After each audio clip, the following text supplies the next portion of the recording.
আসসালামু আলাইকুম।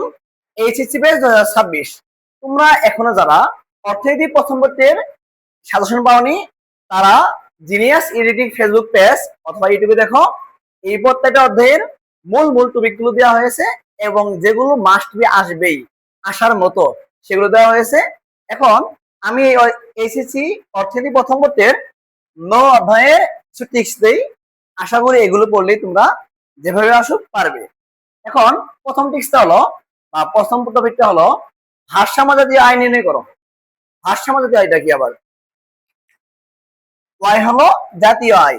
ওয়াই গুলো কি? C plus I plus G. C হলো কি? ভোগ ব্যয়। আই হলো বিনিয়োগ ব্যয়। জিতে হলো কি? সরকারি ব্যয়। এক্স মাইনাস এম এটা দ্বারা বোঝায় তোমার নিট রপ্তানি।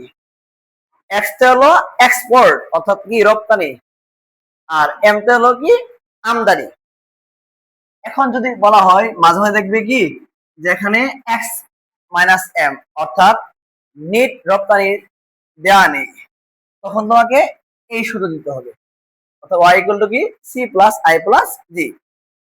এরপর যদি বলি ভারসাম্য জাতীয় আয়ের উপর কিরূপ প্রভাব, এখন আয়ের মান বা জি এর মান বা সি এর মান যে কোনো একটা মান চেঞ্জ করে দিবে। চেঞ্জ করে দেওয়ার পর প্রাথমিক একটা জাতীয় আয় বের হবে এবং এই পরিবর্তিত যে জাতীয় আয়টা থাকবে সেটার পার্থক্য বের করলে কি হবে? এই ভারসাম্য জাতীয় আয়ের পরিবর্তন বা প্রভাব পাওয়া যাবে। ভোগ রেখা অঙ্কন, এরপরে টপিকটা কি? ভোগ রেখা অঙ্কন। ভোগ, এখন এই ভোগ রেখা অঙ্কনটাও অনেক বড় আসছে বা এটা একটা মোস্ট ইম্পর্টেন্ট প্রশ্ন। সামগ্রিক চাহিদা রেখা অঙ্কন, সামগ্রিক চাহিদা রেখা। এরপর জিডিপি এবং GNP. GDP gross domestic production, GNP কি? Gross national production. অর্থাৎ এটা হলো জিডিপি হলো মোট দেশীয় উৎপাদন আর জিএনপি হলো কি? মোট জাতীয় ন্যাশনাল উৎপাদন। এখন ধরো তোমার বিদেশের যে আয়টা, বিদেশে তারা চাকরি করতেছে, চাকরি যে টাকাটা পাঠাইতেছে রেমিটেন্স, এটা কিন্তু আমাদের কি? জিডিপি না, এটা হলো কি? জিএনপি অর্থাৎ এটা বৈদেশিক টাকা, দেশে উৎপন্ন হচ্ছে না। এখন মাঝে মধ্যে এখান থেকে এমসিকিউ আসবে জিডিপি এবং জিএনপি পার্থক্য। আমি তোমাদেরকে এখানে সূত্র দিয়েছি কি? এনএনপি বলবে কি দেয়া থাকবে এনএনপি এবং ডিসি, বলবে কি জিডিপি নির্ণয় করো। এক্ষেত্রে খেয়াল করো তোমাকে এনএনপি এবং ডিসি থেকে জিএনপি মান বের করতে হবে।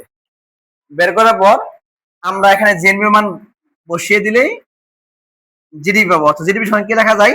জিডিপি গুলো লেখা যায় জিএনপি মাইনাস নেট রপ্তানি, অর্থাৎ জিএনপি মাইনাস কি? নেট রপ্তানি। জিএনপি মান আমরা আগে এখান থেকে বের করে নিতে হবে। এনএনপি সমান জিএনপি মাইনাস ডিসি, সুতরাং জিএনপি সমান কি লেখা যায়? এনএনপি প্লাস কি? ডিসি। আশা করি এই 5টা টপিক পড়লে তোমাদের মন পড়বে। আর আমি তোমাদের সুবিধার্থে কিছু বোর্ড প্রশ্ন দিয়েছি, এগুলো পড়ে নেবে, কারণ এগুলো হলো একটা নিয়ম।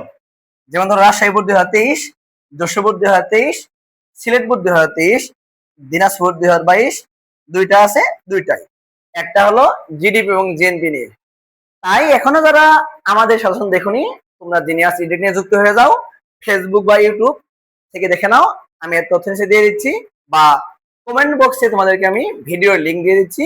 তোমরা আশা করি এখান থেকে সিকিউরের জন্য